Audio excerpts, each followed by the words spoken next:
British F-35 fighter jet, which made an emergency landing at Thiruvananthapuram Airport in Kerala today.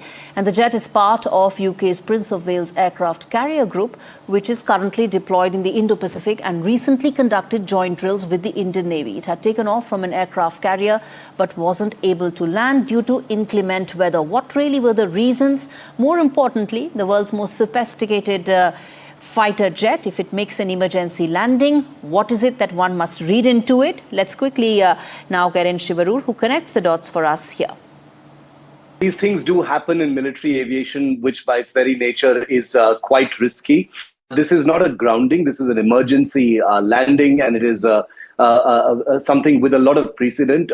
In this particular case, if I can describe it for our viewers, the F-35 is a vertical takeoff and landing naval aircraft of the Royal Navy that, like you rightly pointed out, is basically something that operates off the HMS Prince of Wales aircraft carrier of the Royal Navy, which has been operating in the Indian Ocean region, the Arabian Sea, etc., even with the Indian Navy. Now, this particular aircraft, which had taken off from the aircraft carrier, had run into some kind of trouble with a low fuel warning. That's what we're hearing from our sources. There was a low fuel issue with the aircraft, which wasn't able to perhaps reach its objective.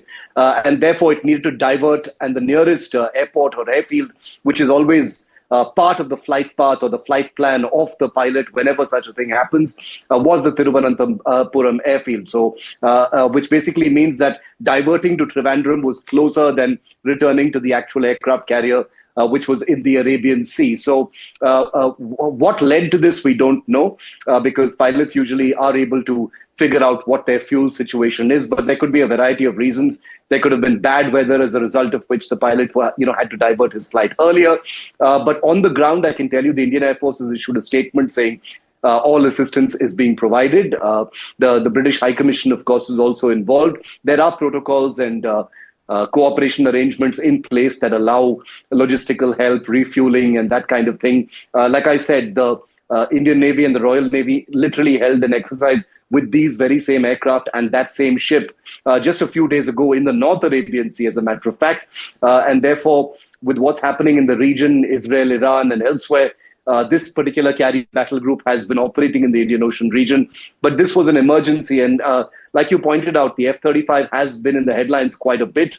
The F-35 is the world's most expensive fighter project in the world. It's a stealth fifth-generation fighter that President Trump put on offer to the Indian Air Force also this year. The F-35 has been used most recently in missile strikes against Iran. Iran is claimed to have shot down an F-35. So this is a fighter aircraft that is very much in the media spotlight at this point of time. And therefore, to see it sitting on that runway in Thiruvananthapuram is definitely something that's catching a lot of attention and will, I'm sure, be part of conversations in aviation circles worldwide, given that the F-35 is also a deeply polarizing aircraft. Many believe it is an expensive sort of golden egg. Others believe that it is the most sophisticated aircraft ever built. So the truth is, of course, somewhere in the middle. But here you have it, a picture of an F-35 that has its true strength only in the air, sitting on the Thiruvananthapuram airfield. It'll soon be out of there.